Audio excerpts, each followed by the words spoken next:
Shalom, chers amis téléspectateurs, nous sommes très heureux de vous retrouver dans ce beau cadre. Il s'agit tout simplement d'une spéciale école du ministère qu'organise le prophète Joël Francis Tatou de la Mapre. Prophète Joël Francis Tatou, shalom. Shalom, pasteur Blaise Toko. Alors, vous organisez une école spéciale du ministère qui commence très bientôt. Nous voulons avoir le contour de cette école du ministère. Il y a déjà tant d'écoles du ministère dans la ville et puis beaucoup d'écoles du ministère ont déjà eu lieu. Mais nous voulons savoir le sens de cette école parce qu'il y a déjà tant d'écoles du ministère dans la ville et tant d'écoles ont déjà eu lieu. Quelle sera la spécificité de l'école dont la session s'ouvre très bientôt? Merci, pasteur Blaise, de me recevoir dans cette émission pour annoncer cette école de ministère qui commence bientôt. Nous avons déjà, de manière générale, près de 7 milliards d'habitants sur la Terre. Mais dans ces 7 milliards d'habitants, vous ne retrouverez jamais exactement le même visage, la même ADN. Parce que dans cette grande multiplicité, il existe des particularités. De la même manière aussi dans le corps du Christ, Dieu peut avoir appelé, envoyé des apôtres, mais dans chaque ministère apostolique, il y a une particularité. Même lorsqu'on parle des dons spirituels, on parle du don des guérisons. Car même dans le don de guérison, il y a plusieurs particularités. Et même dans les écoles de ministère, pour la formation des serviteurs de Dieu, dans cette ville, il y a plusieurs conférences, écoles de ministère, programmes pour l'équipement des serviteurs de Dieu. Mais dans le fardeau que Dieu nous a donné, dans l'appel que Dieu nous a donné un message pour parler sur le réveil, la réforme de l'Église et équiper l'armée de la dernière heure. C'est dans ce cadre-là que l'école de ministère est organisée, puisque ce que nous faisons a une connotation qui parlera sur le réveil du temps de la fin, a une connotation de la réforme, donc de remettre les choses sur les bases bibliques et fondamentales du christianisme, mais aussi pour équiper l'armée de la dernière heure. Donc ça, c'est notre particularité. Nous n'allons pas être là pour enseigner le grec et l'hébreu, nous n'allons pas être là pour équiper les gens juste sur un plan purement théologique, mais nous venons dans le cadre de notre école de ministère pour donner à ces hommes et ces femmes qui ont un appel de faire partie de l'armée de la dernière heure, de recevoir un équipement particulier, selon aussi leur particularité, pour être effectifs dans cette génération. C'est un peu, en gros, ce qui nous distingue de plusieurs autres écoles de ministère. Alors, avant de parler d'autres aspects de la spécificité, j'aimerais savoir, cette école sera ouverte à qui? Aux serviteurs de Dieu, servants de Dieu, aux ministres de Dieu, à tous ceux qui ont un fardeau pour l'Église, qui seront admis à cette école. Merci beaucoup. En parlant d'abord de l'école de ministère, c'est le End Time Revival School of Ministry. Nous disons dans cette école, nous équipons l'armée de la dernière heure. Il y a un aspect permanent, c'est-à-dire l'aspect dans lequel nous allons établir l'école avec des locaux, des professeurs, des cours, un programme bien établi, chose qui arrivera dans la suite des temps. Mais pour le moment, nous travaillons en termes de sessions. C'est-à-dire, dans une période donnée, nous organisons une session particulière avec un cours particulier. Et nous allons procéder comme ça jusqu'à ce que les temps vont arriver où nous allons faire asseoir la structure. Et pour revenir à votre question, pour le moment, dans cette première session, nous allons agir avec un peu plus de souplesse et de largesse, puisque notre souhait, c'est d'exposer la matière, d'exposer notre manière de fonctionner, notre politique de fonctionnement à un plus grand nombre de personnes. Voilà pourquoi pour cette première édition, nous n'avons pas voulu faire beaucoup de complications, inscriptions, macarons et j'en passe. Nous avons voulu que l'accès soit ouvert à tout le monde pour que tous ceux qui vont être intéressés viennent écouter. Et c'est à la deuxième session que nous allons commencer à veiller sur les inscriptions et essayer de restreindre un peu la participation. Mais néanmoins, les personnes que nous attendons sont premièrement ceux qui font partie des 5 ministères d'Ascension, ceux qui sont apôtres, prophètes, pasteurs, docteurs, évangélistes. Nous les attendons pour échanger avec eux, pour partager, pour enseigner afin de les rendre effectifs dans l'œuvre à laquelle Dieu les a appelés. De deux, nous attendons ceux qui ont un appel au ministère, mais qui ne savent pas se localiser dans le plan de Dieu. Vous savez, plusieurs comme ça, ils sentent un fardeau. Je me rappelle quand Dieu m'appelait au ministère, quand je voyais des hommes de Dieu prêcher, Dieu les utilisait, des malades être guéris, des gens être baptisés du Saint-Esprit, des paralytiques marcher. Je ne sais pas, mais comme plusieurs qui me suivent, je sentais comme s'il y avait un dénominateur commun avec ces gens-là. Mais il n'y avait personne pour m'enseigner, personne pour me dire ce que tu sens, ça veut dire exactement ça. Un peu comme Élie avait dit à Samuel, lorsque tu entendras ceci, réponds comme cela. Donc nous aurons besoin aussi de cette catégorie de gens. Exactement. Donc ces gens qui sentent le feu de l'appel, qui ont des visions, qui ont des apparitions des anges, qui ont un mandat de Jésus-Christ. Certains ont même des apparitions de Jésus jusqu'à nos jours. D'autres sentent un fardeau particulier. D'autres, ils ont une certaine manière dont Dieu est en train de les utiliser, mais ils ne savent pas encore comment se localiser. Ces gens-là sont les bienvenus parce que les enseignements vont les permettre de se localiser dans les desseins de Dieu. Mais aussi, tous les chrétiens, c'est-à-dire les saints, qui ont besoin d'être équipés. La Bible déclare que les 5 ministères ont été envoyés pour le perfectionnement des saints. Donc tous ces saints-là qui sont appelés à jouer un rôle stratégique dans la société, ces gens-là sont les bienvenus. Parce que bien souvent on dit qu'une école pour les serviteurs de Dieu, oui. Strictement réservée serviteurs de Dieu. Oui. Et ici, cette école n'est pas strictement pour serviteurs de Dieu, oui, mais pour tout enfant de Dieu qui sent un appel. Exactement. Parce que nous pensons que et la première catégorie et la deuxième, c'est-à-dire celle des serviteurs de Dieu et ceux des saints en général, les saints ont aussi un appel au ministère. La Bible déclare qu'ils sont équipés en vue de l'œuvre du ministère. C'est-à-dire que même ces saints-là, ils ont aussi un appel au ministère. Ce n'est pas forcément dans les 5 ministères, mais ça peut être aussi au sein de la vie ecclésiastique. D'autres, c'est aussi par rapport à ce qu'ils font dans la société. Parce qu'un homme peut être avocat, mais ça peut être son ministère. Quelqu'un peut être domestique dans une maison, mais ça peut être son ministère. Pierre même qui disait à ceux à qui il a envoyé son épître, il a dit, lorsque vous servez votre maître, faites-le comme servant le Seigneur. Parce que c'est quelqu'un qui sert le Seigneur, on dira quoi? Qu'il a un ministère. Mais quelqu'un qui travaille pour un homme, Pierre dit, faites-le comme servant le Seigneur. Donc, c'est un ministère que vous exercez. Donc, vous voulez un peu nous amener dans cette dimension-là. Dans cette dimension. Un peu comme on dit que les avocats sont serviteurs de Dieu. Serviteurs de Dieu, les magistrats sont les serviteurs de Dieu. Et quel que soit le domaine dans lequel Dieu vous emmène à la société, cela peut être aussi taxé comme être votre ministère. Prophète, est-ce que vous étiez obligé de tenir cette école? Est-ce que vous avez senti le besoin de tenir cette école? Et pourquoi seulement maintenant? Je crois que depuis l'âge de 17 ans, je prêche la parole de Dieu. Mais depuis près de 10 ans déjà, je me suis lancé pleinement dans la structure que Dieu m'a donnée de pouvoir relâcher dans l'Église et dans cette génération. Mais déjà 5 ans, il a plu à Dieu que nous puissions établir la mission apostolique et prophétique pour le réveil, structure dans laquelle je véhicule le message que Dieu m'a donné. Gloire à Dieu parce qu'il y a des conférences qui ont été organisées, des grandes réunions charismatiques qui ont été organisées. Mais vous savez, une conférence de 2 jours, de 3 jours, dans un cadre assez particulier, ne peut pas nous permettre de véhiculer tout ce que Dieu nous a donné.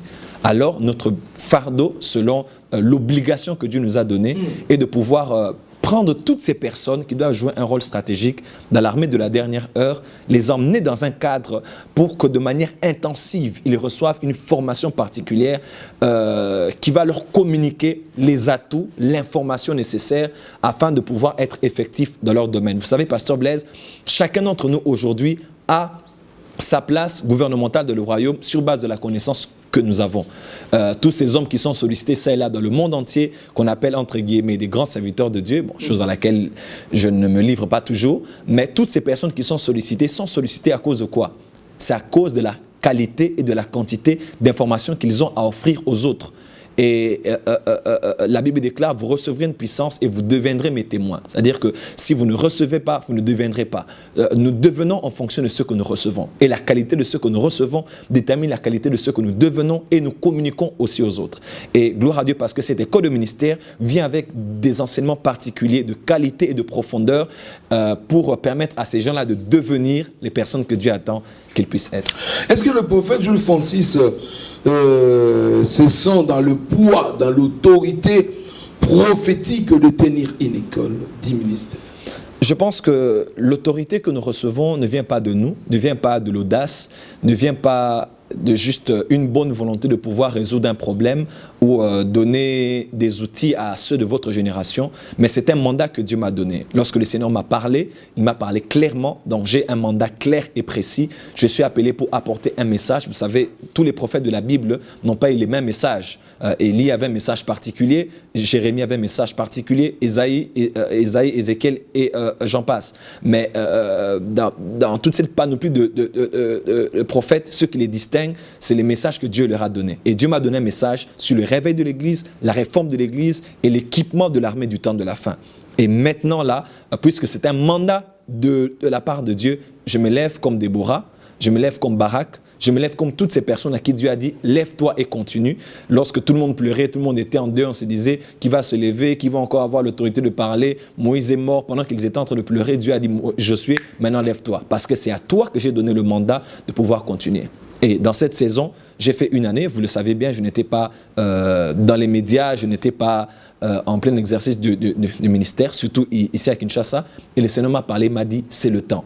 Et puisqu'il m'a dit, c'est le moment, je me lève maintenant pour jouer le rôle prophétique et apostolique que Dieu m'a donné dans cette génération. Voilà pourquoi je suis là. Prophète, vous sentez donc en vous que c'est le temps. C'est le temps, pasteur. Et c'est la recommandation de Dieu. Amen. Prophète, c'est le temps, c'est la recommandation de Dieu. Vous avez évoqué le mot réforme tout à l'heure là. Vous avez dit que l'Église a besoin de réforme. Je veux savoir, sans entrer dans la profondeur de la matière, aujourd'hui, quand vous regardez le 5 ministères, par exemple, d'après vous, dans chacun des ministères, qu'est-ce qu'ils peuvent subir comme modification afin d'être efficaces aujourd'hui, et surtout que Jésus est en train de revenir et c'est pour bientôt. Waouh, je suis tenté d'aller en profondeur de la matière. Vous savez, lorsqu'on parle de réforme, aujourd'hui, le concept de réforme est un concept que l'on emploie partout.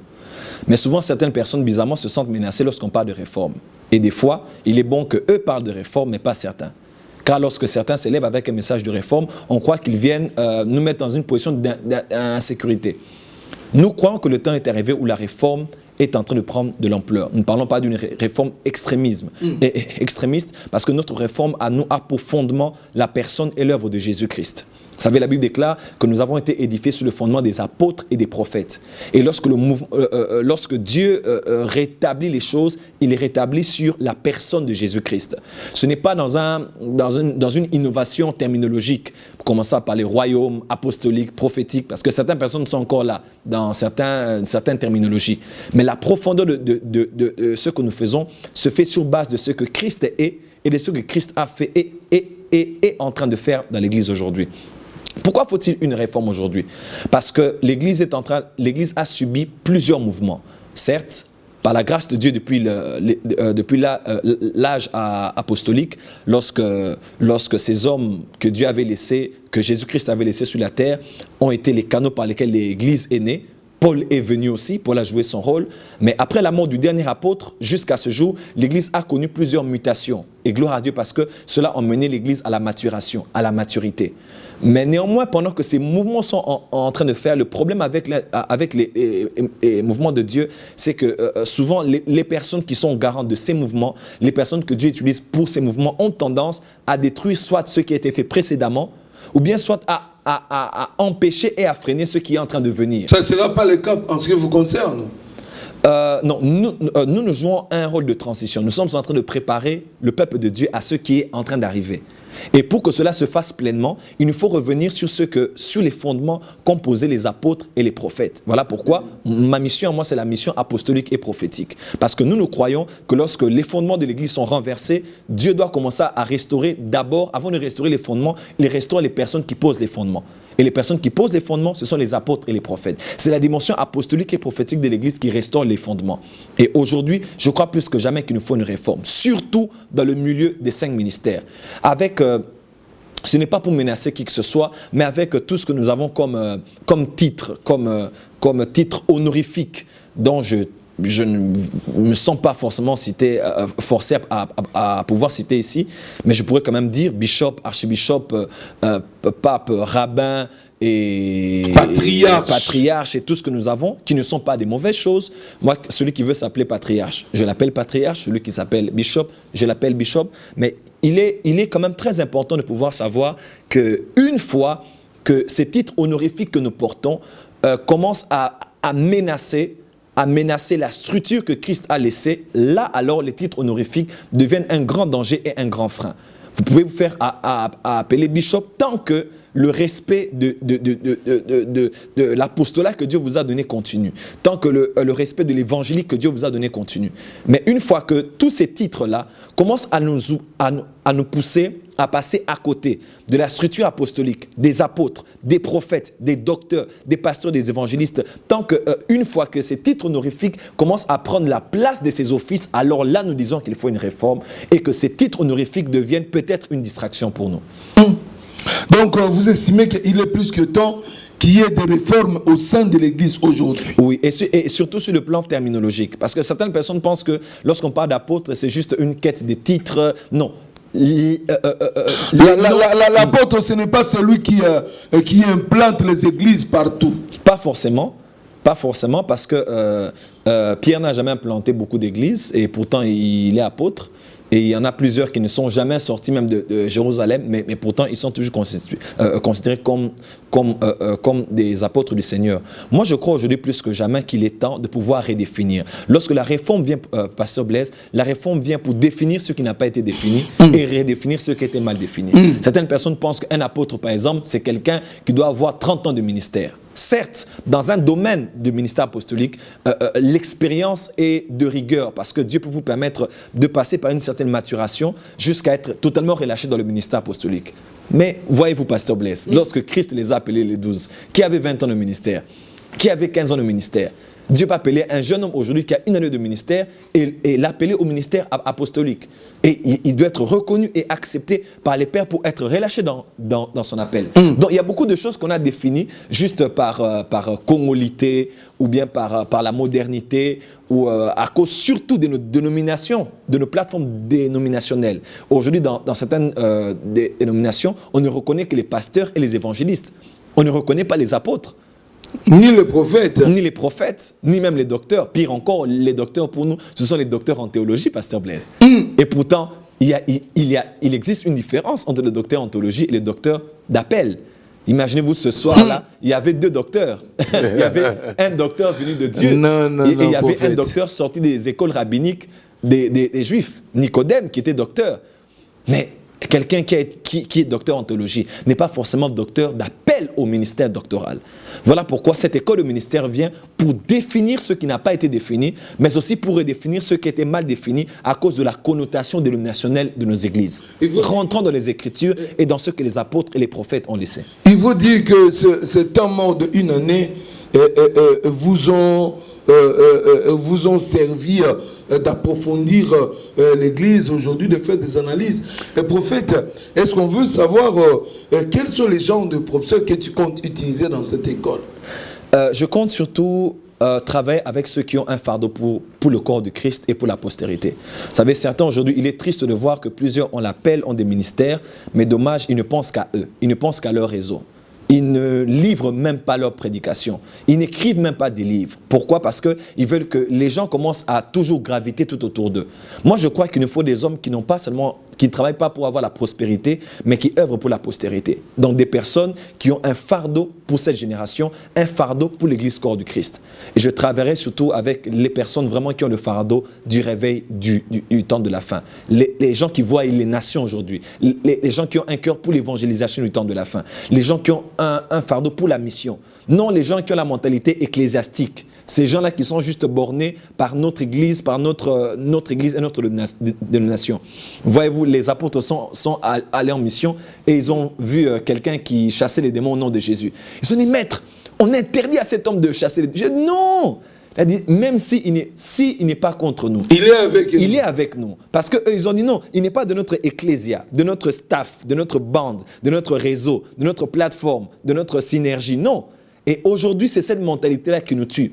Parce que pour nous, quelqu'un qui doit être ton frère doit être d'une certaine dénomination. KDC, SCC, Église des Réveils, ou bien ceci, cela. Ou bien Église baptiste, ou bien ménonite, ou bien anabaptiste. Christ ne va pas enlever une Église des Réveils, ou une Église KDC, ou une Église SCC, ou une Église de la MAPRE. Non, Christ est dans son corps. Et ce ne sont pas les papiers en tête de nos églises qui vont nous emmener au salut. Ce ne sont pas les panneaux que nous mettons devant nos églises qui vont nous permettre à Christ de nous identifier. Non. Christ va identifier les siens, ceux qui portent son nom et qui ont eu l'amour de la vérité jusqu'au temps de la fin. Pourquoi depuis un certain temps, chaque fois que je me parle avec toi, tu insistes sur l'imminence du retour de Jésus-Christ? Est-ce que tu penses que... Bon, moi j'aurais voulu... Bon, c'est vrai que le prophète ne veut pas entrer dans la profondeur de la matière, mais on aurait voulu savoir quand même. Par exemple, on dit que Jésus revient bientôt. Par exemple, je prends l'aspect ministère prophétique. Prophète, il nous manque une école prophétique dans la ville. J'aimerais un peu savoir, des années, on a comme l'impression que quand on va à l'école de théologie, on forme les pasteurs, les évangélistes, mais les prophètes et encore moins encore les docteurs et les prophètes. J'aimerais un peu savoir est-ce qu'il y aura une brèche à l'aspect prophétique dans cette école? Pasteur Blaise, la dernière fois que j'ai eu la grâce d'être visité par le ciel, le Seigneur Jésus-Christ m'est apparu dans une petite pièce dans laquelle j'étais. Je me rappelle cette nuit, je me suis réveillé, saisi d'effroi et d'épouvante à cause de la vision que j'avais eue. J'étais sur un petit canapé dans lequel je dormais puisque j'étais en prière. Et la main de l'Éternel a été sur moi ce jour-là et j'étais ravi entre cieux et terre. Et lorsque j'étais entre les cieux et la terre, le Fils de l'homme était debout devant moi. Et il m'a dit beaucoup de choses me concernant. Et l'une des choses qu'il m'a dit, où est mon fils prodigue? Et lorsqu'il me le disait, je savais exactement qu'il parlait de l'Église qui était perdue sur la terre. Et il m'a dit ce que j'avais comme message et ce que je devais insister sur l'Église afin que l'Église revienne à lui. Et l'une des choses très importantes qu'il m'a dit, dis-leur je reviens bientôt et je suis vivant. Et s'ils ne te croient pas, je veux confirmer ton message par des signes, des prodiges et des miracles qui vont t'accompagner. Dans ce message déjà de cette apparition du Seigneur, à part le fait de lire ma Bible et de savoir qu'il revient bientôt, je suis saisi de cette imminence, Pasteur Blaise. Je sais et il m'a dit qu'il est en train de revenir bientôt. Et il ne reviendra pas pour une église faible, moribonde, divisée dans des banalités, dans des futilités, mais il reviendra pour une église qui a été lavée par l'eau de la parole, une église glorieuse, sans tache, ni ride, ni rien de semblable, mais préparée pour être une épouse devant lui. Et c'est le mandat et la mission que Dieu m'a donné. Il m'a dit qu'il revient bientôt et il me faut en tant que prophète d'insister à l'Église. Lorsque l'Église sait qu'il revient bientôt, l'Église travaillera différemment pour l'évangélisation. Lorsque l'Église sait qu'il revient bientôt, l'Église va empêcher qu'un grand nombre de gens aillent en enfer. Lorsque l'Église sait qu'il revient bientôt, l'Église va travailler pour purifier ses robes, ses vêtements blancs tous les jours. Lorsque l'Église sait qu'il revient bientôt, nous allons travailler dans l'unité afin d'envahir tous les secteurs de la société pour préserver la terre avant que nous puissions être enlevés, car nous sommes lumière du monde et celle de la terre. Et moi, je crois que plus que jamais, un ministère comme le ministère prophétique est un ministère que nous devons prendre avec le plus grand respect et à protéger avec la plus grande sensibilité. Beaucoup de gens aujourd'hui, de notre génération, sont les premiers à condamner les prophètes, dire que voilà les prophètes, on ne prophétise pas comme ça, ils font ceci, ils font cela. Mais tu ne peux reprocher ton enfant à la maison que sur base de quelque chose que tu lui as déjà donné comme éducation. Tu ne peux pas dire à ton enfant, tu t'es mal habillé si tu ne l'as pas encore appris à bien s'habiller. Et aujourd'hui, beaucoup de gens condamnent. Les prophètes, ils sont mal et ils ont mal parlé. Et ils ont fait ceci, ils ont fait cela. Combien de gens parmi ceux qui sont des responsables et de l'élite préparent les prophètes aujourd'hui? Voilà pourquoi dans mon ministère, nous avons déjà eu 2 sessions des écoles des prophètes dans lesquelles nous avons parlé des choses très importantes sur l'éthique, sur les valeurs, sur la déontologie, sur tous ceux qui ont tout le ministère prophétique. Mais surtout dans cette école de ministère, Pasteur Blaise, puisque je parlerai, excusez-moi, sur le ministère de l'apôtre, profondément, je parlerai sur le ministère du docteur, de l'évangéliste, du pasteur, mais je parlerai aussi sur le ministère prophétique. Et ceux qui ont un appel au ministère prophétique ne doivent pas manquer à cette école de ministère. Puisque au-delà du fait que nous allons parler des choses scripturaires sur le ministère prophétique, nous allons parler sur des choses dans l'actualisation du ministère prophétique, mais nous allons aussi surtout avoir des temps d'affectation pour que dans la voie prophétique, les gens découvrent leur appel et soient activés dans le maximum que Dieu a déposé en eux. Donc, les gens ne doivent pas manquer. Donc il y aura une brèche pour une école prophétique. Non, nous parlerons du ministère prophétique dans l'école du ministère, puisque nous parlons sur les 5 ministères.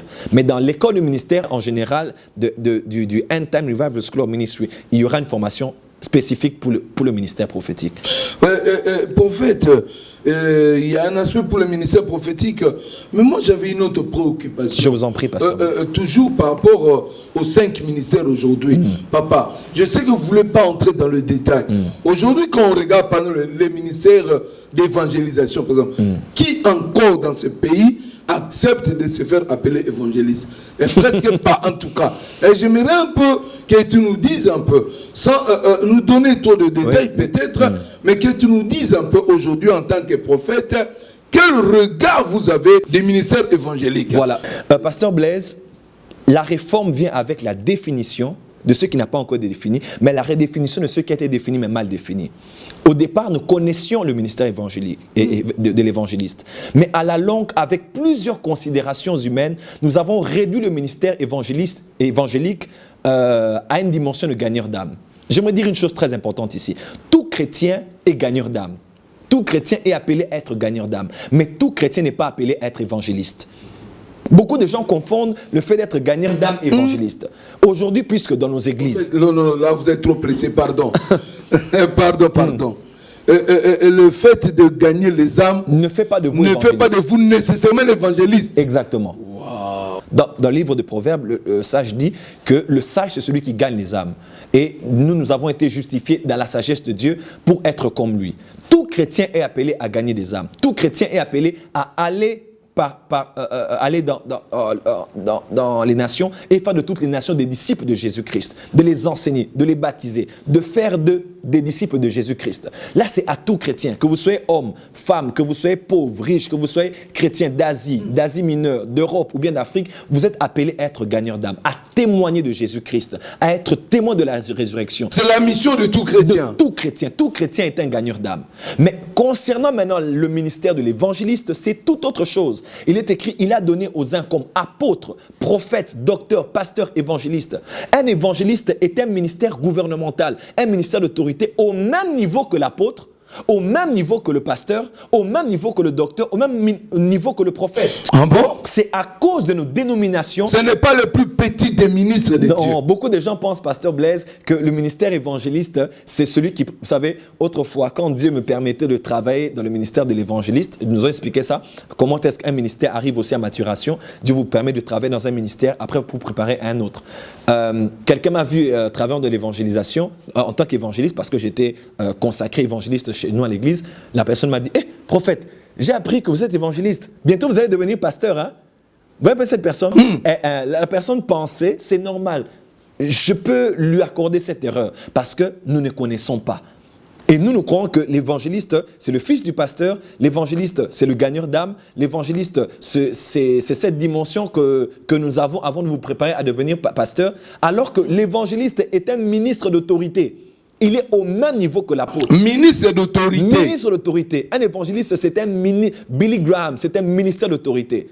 Chris Oakilome, Benny Hinn, Mahesh Chavda, ceux qui ont fait sont tous des ministres. Sont des ministres. Des évangélistes. Exactement. Dans cette ville, nous avons des hommes comme l'évangéliste Sonny Kafuta, l'évangéliste Kizamina Kibila. Et gloire à Dieu parce que ces hommes-là ont encore l'audace de dire devant tous que je suis appelé à être évangéliste. Et beaucoup de gens ont honte, ils ont peur d'être évangéliste, de pouvoir brandir cela. Pourquoi? Parce que pour eux, qui dit évangéliste va vous réduire. Il faut être apôtre. Hein? Certaines personnes pensent que l'apôtre sent bien. L'apôtre, nous recevons l'apôtre. Donc le docteur. C'est le sommet même des 5 ministères. Voilà pourquoi, pasteur Blaise, il n'y a aucun ministère qui est autant béni dans le corps de Christ comme le ministère de l'évangéliste. Et ça, les gens ne le savent pas. Mais qu'est-ce qui explique cet état de choses?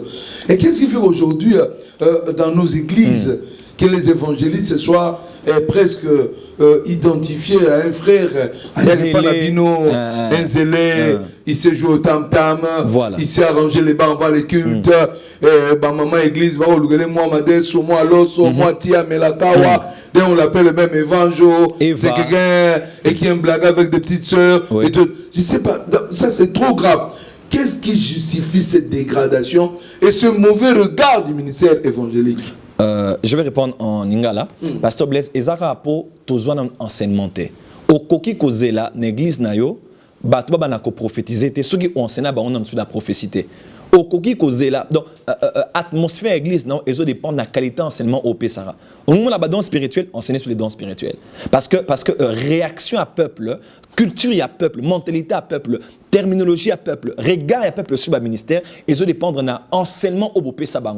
Et ça parce que on n'a pas enseigné, ou on n'a pas assez enseigné, ou on n'a pas bien enseigné. Voilà pourquoi cette école de ministère arrive à pic. Parce que Dieu est en train d'emmener un réveil dans les 5 ministères. Pasteur Blaise, il n'y aura pas de réveil du temps de la fin sans le réveil des 5 ministères. Parce que l'Église sera glorieuse, parfaite devant le Seigneur. Et les offices qui ont reçu le mandat de Dieu de pouvoir parfaire les saints, parfaire ce corps, parfaire cette maison, édifier cette grande maison de Dieu, ce sont les 5 ministères. C'est eux qui travaillent pour le perfectionnement des saints. C'est eux qui travaillent pour que nous puissions devenir comme lui, Jésus-Christ, arriver à la connaissance parfaite du Fils de Dieu.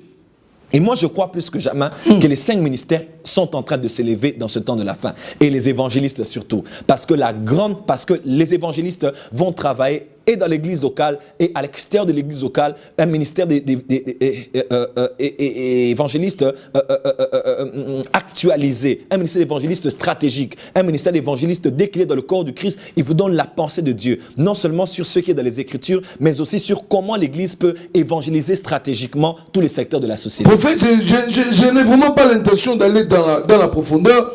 Néanmoins, laissez-moi vous dire ceci. Je vous en prie. Qu'est-ce qui fait qu'aujourd'hui les évangélistes, souvent ils constituent comme un danger pour les pasteurs. Vous voyez? Donc, vous avez un frère qui monte. Il devient dangereux. Il faut vite étouffer ce feu-là. Au lieu d'encadrer ce bien-aimé, mais vite il faut l'étouffer et que ça soit de lui-même, mais aussi, qu'est-ce qui fait que de lui-même aussi, il développe les intentions vite. Il se dit, parce que dans un sentiment moto. Qu'est-ce qui fait ça, prophète? Et je crois qu'il y a des remèdes qui sont prévus à cette école du ministère. Et ça parce que Batoubabi qu'on travaille en réseau, t'es pasteur Blaise. Tant on nous a maintenu pour travailler en réseau. So, mon évangéliste Philippe à Kena Samarie, bon, déjà, la Samarie était préparée parce que la femme sur le puits de Sichar avait déjà témoigné de Jésus-Christ. La Samarie avait déjà été préparée. La sémence était déjà tombée en Samarie. Et quand Philippe a été envoyé plus tard, il est entré en Samarie, pasteur Blaise. Ouais. Le feu était allumé en Samarie. Il avait un ministère de guérison, surtout sur les paralytiques. Parce que dans l'opération des dons de guérison, l'évangéliste Philippe, il est arrivé en Samarie. Il a mis le feu, il a guéri des malades, surtout des paralytiques. Et lorsqu'il a fini, ils ont été sauvés, ils ont été guéris, mais ils n'ont pas été baptisés du Saint-Esprit. Et là, Philippe a fait appel aux pasteurs de l'église de Jérusalem. Il y a eu Pierre et Jean qui sont venus, qui étaient non seulement des apôtres, mais aussi des pasteurs. Ils sont venus pour prier. Et les gens ont reçu l'effusion du Saint-Esprit. Vous savez, l'évangéliste Philippe a été humble parce qu'il sait que ma limite est ici. Et pour continuer, il faut que les apôtres puissent venir. C'est parce qu'ils ont appris à travailler en complémentarité et en collaboration. Et aujourd'hui, beaucoup de pasteurs ont peur des évangélistes seulement parce qu'ils ne connaissent pas d'abord le ministère d'évangéliste. Ils ne savent pas combien cette main de l'évangéliste est importante, non seulement pour l'église locale, mais aussi dans ce temps de la fin. Et dommage aussi que les évangélistes travaillent en cavalier solitaire. Parce que Philippe, pour lui, il doit gagner les âmes, guérir les malades et aussi prier pour que l'Esprit de Dieu descende. Non, chacun travaille dans sa grâce. Nous devons travailler en complémentarité. Surtout que beaucoup de pasteurs, dommage, ils ne connaissent pas le domaine de la puissance. Vous savez, un homme qui témoigne de Christ vivra la puissance assurément. Mais ça aussi, c'est ce qui reste dans la tête. Voilà. Tout le monde maintenant se dit l'évangéliste de feu. Mais le pasteur, c'est celui qui fait les brebis. Pasteur d'eau, évangéliste de feu. Les pasteurs doivent s'ouvrir aussi à la puissance.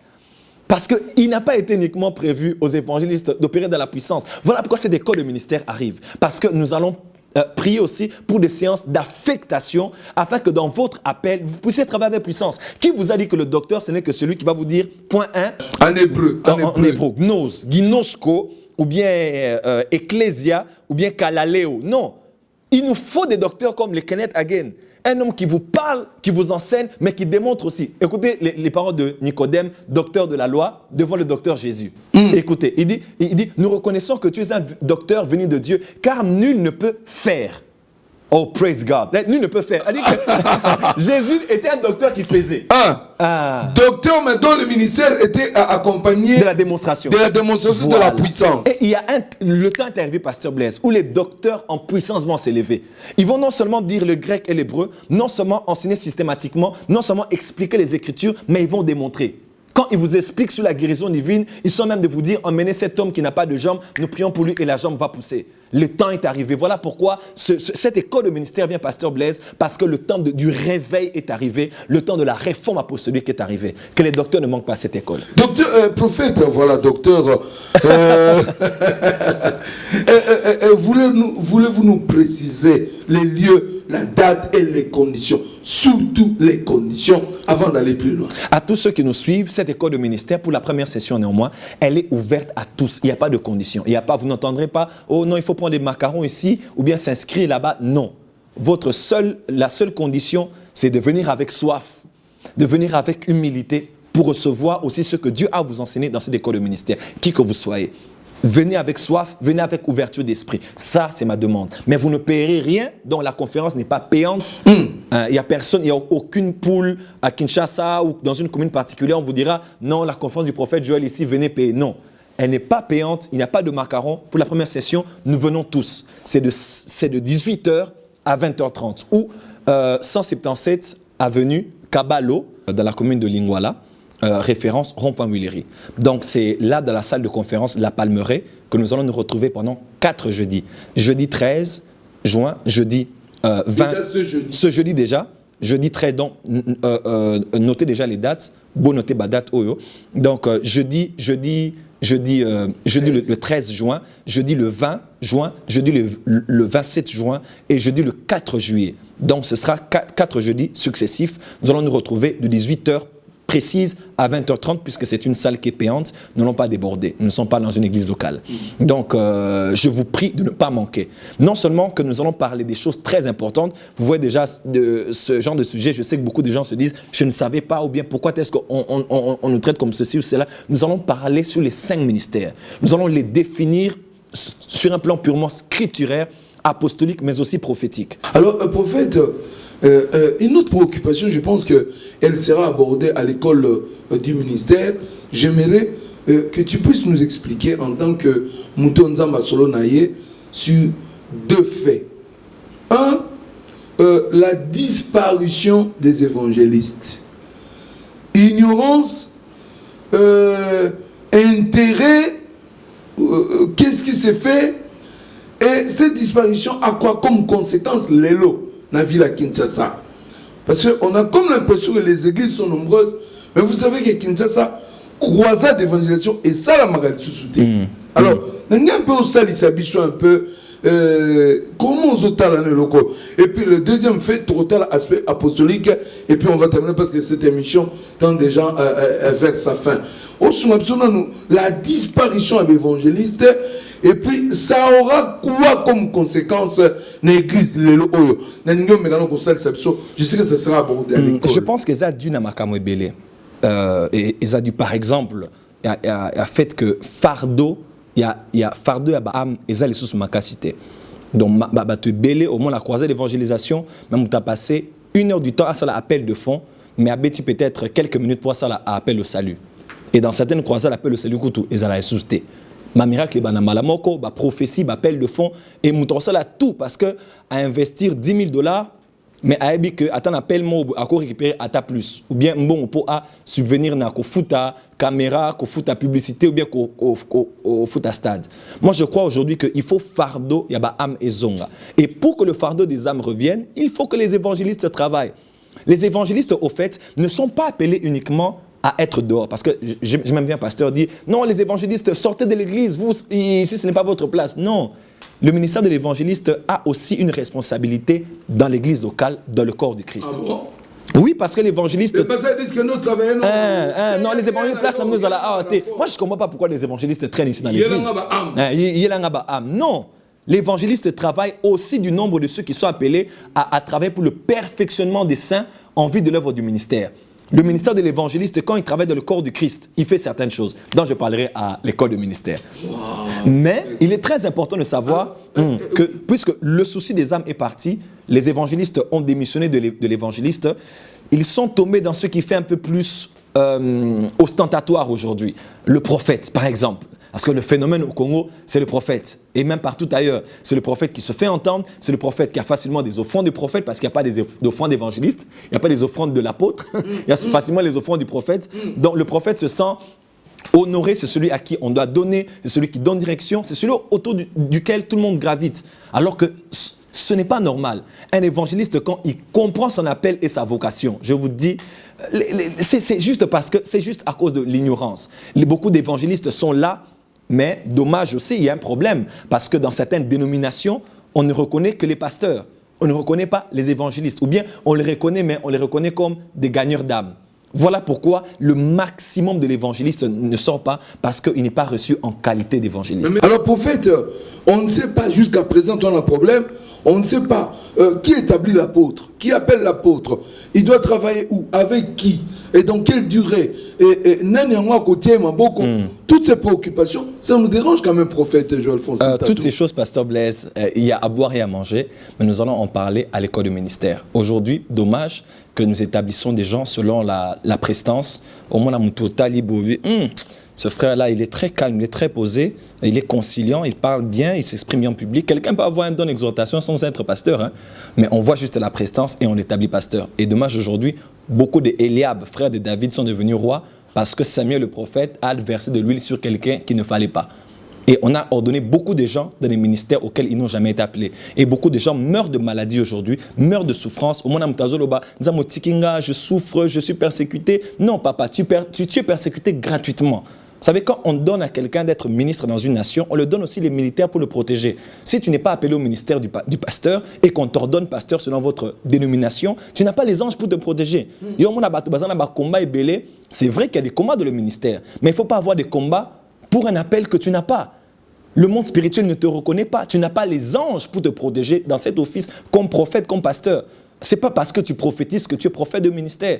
Et beaucoup de gens sont exposés à des combats inimaginables parce qu'ils ne sont pas à leur poste. Voilà pourquoi l'école de ministère arrive. Dans cette école de ministère, nous viendrons pour définir et redéfinir beaucoup de choses. Le thème, c'est Réveil et réforme apostolique qui aura lieu ce jeudi. C'est jeudi 13, jeudi 20, 27 juin et 4 juillet de 18h à 20h30 dans la salle de conférence La Palmeraie, 6 177 Kabalo, commune de Lingwala. Donc ne manquez pas, et votre âme serviteur, je serai le formateur dans cette école de ministère. Entrée gratuite, ouverte à tous. J'invite tous ces hommes et ces femmes qui ont été touchés par ce message, par cette émission. Ils ont soif de la connaissance. Ils sentent qu'ils ont un appel. Ils savent qu'ils ont un rôle à jouer avant l'enlèvement de l'Église pour ce mouvement de réveil qui vient. Ils savent qu'ils peuvent être au-delà de tout ce qu'ils n'ont jamais imaginé. C'est votre école de ministère. Ne manquez pas. Le prophète Joël Francis Tatou sera l'orateur principal, donc le formateur. Ne manquez pas. Il ne sera pas uniquement question d'expliquer les Écritures ou de parler prophétiquement, mais aussi des temps d'affectation et d'onction